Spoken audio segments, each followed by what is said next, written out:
Greetings and welcome to our review of Far Cry 5, the latest installment of the venerable open-world chaos simulator that shifts its location to Montana, casting players as an unnamed deputy in the sheriff's department of the fictional Hope County, an isolated Midwestern community that's been overtaken by a brutal cult led by the charismatic and single-minded doomsday preacher Joseph Seed, also known as the Father. After an attempt to arrest the Father goes badly wrong, you'll need to lead a resistance and fight back against his insidious apocalypse cult and retake Hope County. Far Cry 5's story isn't great.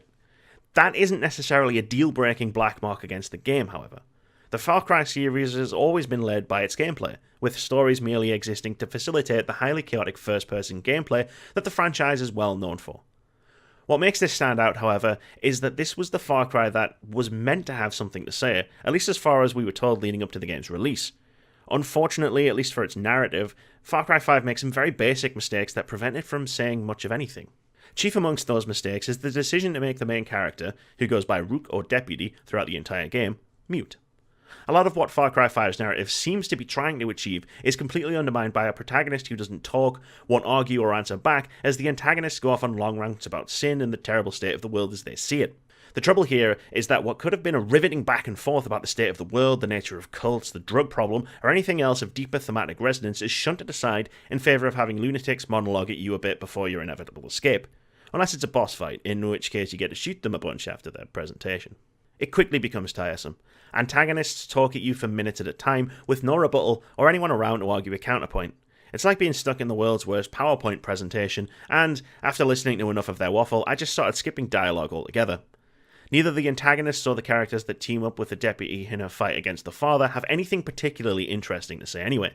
In fact, all of their posturing and attempts to explain their position to you is kind of undermined by the fact that a lot of the people who follow them only do so because they're all being force-fed a drug called bliss, which makes them incredibly suggestible. It's a lazy way to sidestep any decent storytelling, and also quite horrifying to consider that most of the people you murder on your way to saving Hope County are just as much victims as the people who formed the resistance. The game features 4 main antagonists. There's the Father and his 3 siblings, who each control a region that you have to take over before you can topple them. Take down all 3, and you're able to directly assault the Father himself. Far Cry 5 features a non-linear approach to its storytelling. There's no traditional narrative as such, all you have to do is complete missions and objectives in a specific region until you fill a resistance bar high enough to trigger the next story event, which sees the deputy get kidnapped for a quick powwow with whatever baddie she's tussling with at the time. It's an idea that sounds pretty good in theory, but doesn't really work too well in practice. Aside from the antagonists themselves being quite dull and fairly shallow characters, all that generally happens is you get drugged and kidnapped, there's some talking bits, and in the case of one story thread, you'll have to play through the same bit of gameplay you did last time you were kidnapped. Then you escape because the bad guy has an ominous plan for you, which apparently isn't hindered by you dismantling their impressively constructed infrastructure of his cult and killing all of his siblings. It's the kidnappers themselves who are the real villains here, able to capture you even if you're a few hundred feet in the air flying a helicopter and they're only armed with a bow and arrow. It's this structure that makes the story feel really disjointed. And while it does lend more weight to the side missions than you'd otherwise typically find in another open-world game, it doesn't really give you a strong narrative thread to follow as you play, leaving you wandering around knocking off side quests for the majority of the game. There are missions that are labelled as story missions scattered throughout, though they're pretty much structured in the exact same way as side missions, but with a little bit more dialogue. They don't actually advance or contribute much to the story either way, so you can feel free to ignore them if you prefer blowing up outposts or shrines or whatever. The game's also tonally very inconsistent, which is a big problem if you're trying to immerse yourself in the story in any way. After an excellent opening that effectively sets up a gritty story and a series of interesting characters, you'll find yourself quickly in typical Far Cry territory for the most part, which means lots of dumb jokes and light-hearted banter. I'm all for dumb jokes and light-hearted banter, but it's like Far Cry 5 tries to have it both ways, which ends up making the whole thing a bit of a mess. 1 minute, someone makes a dick joke. Then, Jess will tell the disturbing story of a cannibalistic tribe kidnapping kids and feeding them bits of their parents. Then Adelaide will make a sex joke. It's hard to take the game seriously when it doesn't really want to be taken seriously, except when it totally does, but it follows up its attempt at serious dark fiction with a joke about fucking a preacher. Far Cry 5 is a very pretty game to look at, with a really nice looking world to explore and get lost in. While the Midwestern United States isn't quite as varied or exotic a location as we've gotten from previous Far Cry games, it is a really good recreation of a wooded mountainous environment. It can make the world feel a bit samey as there's nothing that really differentiates one region from the others. save for that one place where the father has erected a giant statue of himself, which, I mean, why did the US government only send 4 people to arrest this guy again? It's a competent, well put together map for sure, but it doesn't really do anything particularly special or stand out in this regard. Looking good is kind of a prerequisite for a big budget AAA game at this point.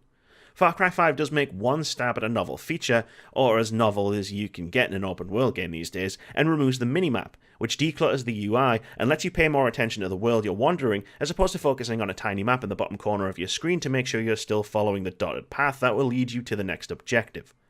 The game does still drop a marker for you to follow in the distance, and when driving you'll still be given a path to follow so you don't get lost. It's a nice little touch for a game that kinda does things more or less the same as it's always done. While the characters themselves are fairly dull, the voice acting performances are pretty good.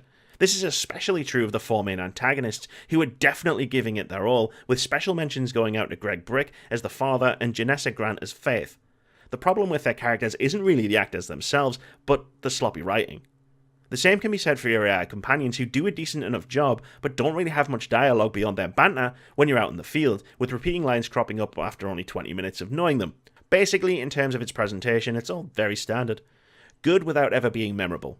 There's the usual mix of scored soundtrack and licensed music, which you can access via in-car radios, that is the typical eclectic mix of tracks I hate, tracks I enjoy, and mostly a bunch of tracks I don't really care about. Similarly, the sound design is competent enough. Everything makes the sound it's supposed to make, and nothing goes terribly wrong. Guns and explosions sound like guns and explosions. Animals angry that you just shot them with a rocket launcher sound like animals that just got blown up and are pissed off about it. Does a good job to immerse you without ever really ratcheting up the intensity at any given moment. Far Cry's core gameplay loop has survived the transition to Montana well and truly intact. Far Cry 5 is very much more Far Cry, and whether that sounds like your cup of tea depends entirely on whether you actually want more Far Cry or not. There have been some tweaks to help streamline the experience a little bit, but they do a good job of getting out of the player's way and letting them have the kind of fun they want to have, but 5 main entries in the franchise is pretty much leaning into its established formula at this point. Gunplay and combat feels just as slick as it ever has. Whether you're taking a stealthy approach, or an all-guns blazing approach, or anything in between, the loop of killing enemies is as satisfying as it's ever been. Sneaking through an outpost and quietly dispatching guards is enjoyable, although the AI is still fairly dumb when it comes down to spotting you or reacting to the corpse of one of their friends. When it all goes wrong, or if you're just feeling a bit impatient, the first-person shooting is slick, allowing for that kind of fulfilling, fast-paced chaos that Far Cry has made its bread and butter. Except for the boss fights, which are just bad, very bad. The new upgrade system plays into this brilliantly, doing away with branching upgrade paths and simply letting players choose whatever perks they want right from the start. Upgrades that are typically reserved for the mid to late game, such as being able to run while crouched, silently take down multiple enemies at once, or double your rewards from looting, are all unlockable from the get-go.